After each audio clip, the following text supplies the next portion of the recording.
How fortunate are we to live in a time where we don't have to fear gruesome punishments like mutilation, public burnings, suffocation, or countless other torturous methods for even the simplest actions. Human dignity is a right, but a right that slaves throughout history unfortunately did not possess. They were treated as property, subjected to unimaginable cruelty, and denied the most fundamental freedoms that we often take for granted. Today we seek to expose those truths as we reveal the most disgusting, the most dehumanizing punishments inflicted upon black bodies during the era of slavery. Prepare to be horrified, prepare to be outraged, but most importantly, prepare to never forget.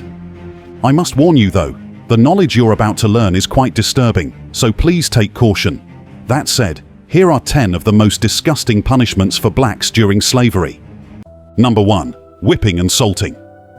In March of 1863, a man named Peter escaped from slavery on a Louisiana plantation. The journey was dangerous, but he eventually found safety among Union soldiers in Baton Rouge. Before joining a black regiment, military doctors examined him, only to discover something extremely horrifying. His back was covered with severe and protruding scars, a result of continuous brutal whippings from his former overseer. Peter had been the legal property of Captain John Lyons of St. Landry Parish, Louisiana.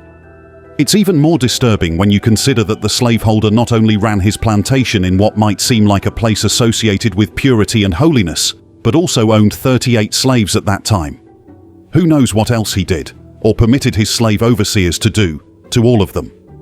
In America, slaves, including pregnant women and children, were often whipped as punishment. The St. Louis Republican even reported an incident in which a slave owner had his 8-year-old female slave whipped to death in 1844. The actions of the owner went unpunished. However, some owners weren't even content with whipping. When their slaves' wounds began to heal, these owners ordered that the wounds be split open and that products such as red pepper and turpentine be applied to the gashes. According to some accounts, one owner even ground a brick into rubble and dust, mixed it with lard, and had it rubbed into the wounds of a slave. The pain was excruciating. The November 12, 1863. Letter from The Bostonian discusses Peter's case, whose lacerated back in a photograph stirred widespread sympathy and outrage among humanitarian circles. Peter, speaking broken English and primarily French, recounted his escape and revealed horrific details of the abuse inflicted by overseer Arthéon Carrière. Not only had Peter been violently whipped, but all of his wounds were also wiped with salt brine.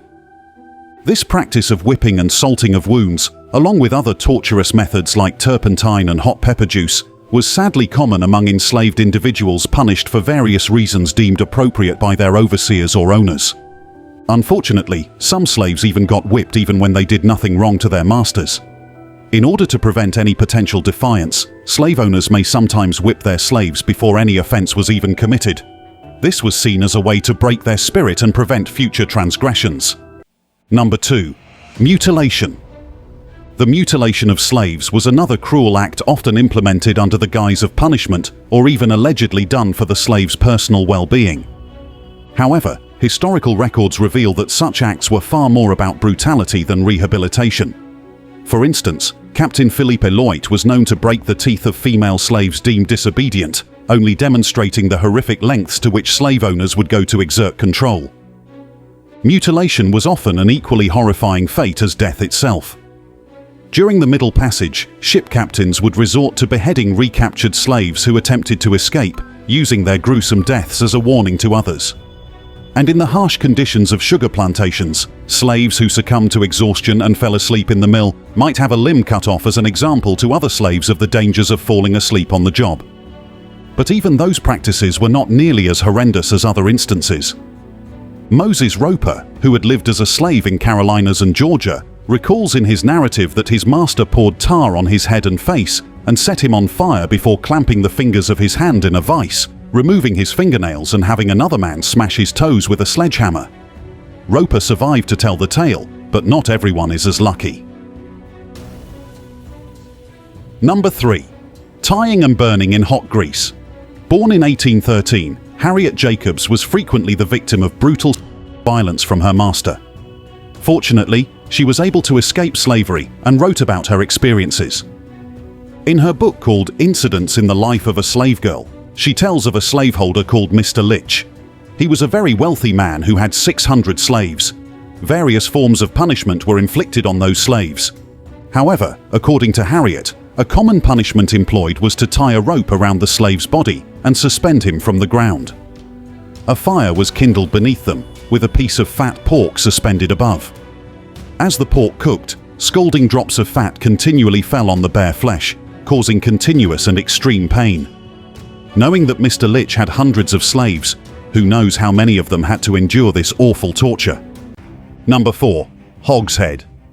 We go back to the account of Moses Roper, who suffered and witnessed many forms of cruel punishments while enslaved.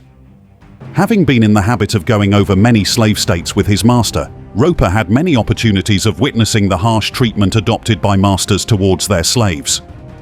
After escaping slavery, Roper wrote a book detailing the torture and indignities endured by American slaves, including the sadistic pleasure some owners took in corporal punishment.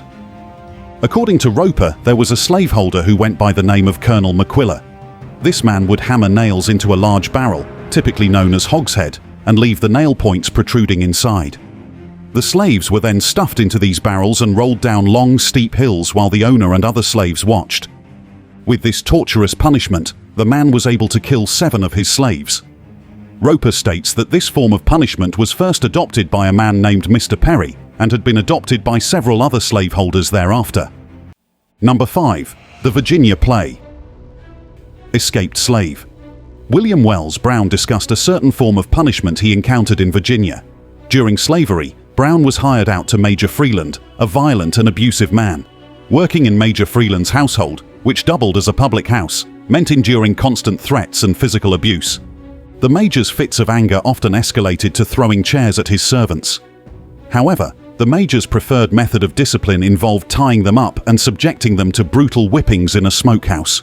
He would then create a fire from tobacco stems to suffocate and smoke the slaves as further punishment. He called this the Virginia Play. Despite Brown's complaints to his own master about Major Freeland's cruelty, no intervention was made as long as his master continued to receive money from his labor. Desperate to escape the relentless torment, Brown fled into the woods but was swiftly tracked down by bloodhounds. Captured and returned to Major Freeland, he endured the very punishment he witnessed time and again during his stay at the Major's. Severe whipping followed by the painful smoking ritual in the smokehouse. After giving him what the Major conceived to be sufficient smoking, Brown was untied and immediately set again to work. Number 6. Public burning. Throughout history, punishments inflicted on slaves were often public spectacles, intended to instill fear and obedience in other enslaved individuals. These gruesome displays were even attended by neighboring townspeople as a form of entertainment. Among the most horrifying methods of punishment was public burning, where victims were either tied to a stake or hung above a fire. Some died from smoke inhalation before the flames reached them, while others suffered unimaginable burning agony until death finally provided release. One such instance is the tale of a slave named Jerry. In 1830, Jerry was burned in an open field with thousands of spectators. The scene included a large pile of pitch pine logs and kindling, where he was chained to a stake. Despite the inhumane circumstances, Jerry reportedly prayed audibly as the flames consumed him, and his execution became notorious as the last recorded instance of burning a slave in South Carolina. Why did he receive such a punishment, you may wonder? Well, Jerry was charged with the sexual abuse of the wife of his subcontracted master. A heavy sin indeed. While such an act is inexcusable, we also cannot excuse the fact that if a white man had done the same, he would have received a lighter punishment. And in cases where they abused enslaved women, there might not even be a trial at all. Jerry's case, while legally sanctioned, is proof of the unequal application of justice at the time, where a black man faced the ultimate punishment for a crime that a white man would have received a lesser sentence for. Number 7. Branding. Branding refers to searing the flesh with a heated metal instrument. This type of torture was typically done to denote ownership. During the era of black slavery, large companies often branded their slaves to make them easily identifiable and to prevent the theft and resale of slaves. Ironically, these brands later served as bodily evidence of the practice when companies denied its existence. In Louisiana, the Code Noir even legalized branding as a punishment for runaway slaves. With New Orleans becoming one of the largest slave markets in America in the 19th century, this decree subjected countless individuals to this brutal practice. Branding was especially prevalent in the South, where runaway slaves often had a letter or symbol seared into their face as punishment. This usually prevented that person from being assigned to any house or serving work. An advertisement for a runaway slave was published in the North Carolina Standard on 28th of July 1838, stating, $20 reward. The woman is tall and black, and a few days before she went off, burnt her on the left side of her face with the letter M. Another newspaper reported that a wealthy man from St. Louis had branded his slave Reuben with the words, "A slave for life." Number 8. Chaining. Throughout the history of slavery, chains were a ubiquitous tool of oppression. Captive Africans were shackled together on slave ships, while repeat runaways were often chained to their work or to other slaves. Madame Delphine Lalaurie, a famous socialite at the time, became infamous for her cruelty to slaves, using chains as instruments of torture. In 1834, a fire broke out at Madame Lalaurie's residence. During efforts to extinguish the fire and ensure the safety of the occupants, rescuers rushed forth, unaware of the horrors concealed within the mansion's depths. From there, multiple enslaved individuals were found in a torturous state, suspended by their necks, with their limbs stretched and torn by chains. This haunting incident sparked outrage in New Orleans and beyond. Soon after, a mob gathered. Enraged by the discovery of the enslaved individuals' mistreatment, they destroyed the mansion's furnishings and property in protest against the Lalaurie's actions. While the exact details and number of enslaved victims vary in historical accounts, the gruesome discovery at Madame Lalaurie's mansion truly paints a horrifying picture of the extreme cruelty and suffering inflicted through the use of chains on enslaved people. Number 9. Demotion and Sail. While demotion and sail may seem less brutal than other punishments inflicted upon enslaved people, these actions could lead to devastating outcomes, even death. George Washington, a proponent of corporal punishment such as whipping, also advocated for demotion and sail as means of discipline. In 1793, Washington instructed his farm manager to threaten Mutilation, an enslaved bricklayer whose work ethic was called into question, with a transfer to farm labor. For enslaved individuals working in domestic or skilled roles, demotion to fieldwork often meant harsher conditions, backbreaking labor, and increased exposure to violence. In extreme cases, slaves were sold to notoriously cruel owners who subjected them to relentless work, often leading to premature death. George Washington would often use this as a last resort. He would sell enslaved people to other plantations as punishment for repeated attempts to escape. He sold at least 3 men, Tom, Will Shag, and Jack, to the West Indies, despite previously expressing opposition to the practice. For these men, being sold meant permanent separation from their loved ones at Mount Vernon, and the harsh conditions and high mortality rates on Caribbean sugar plantations likely made their sale a virtual death sentence.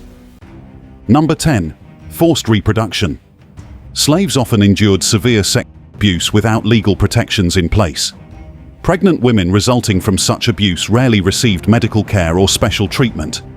Instead, they often faced harsher treatment from their masters' wives. Male slaves were frequently exploited by their owners, forced into sexual relationships with various women.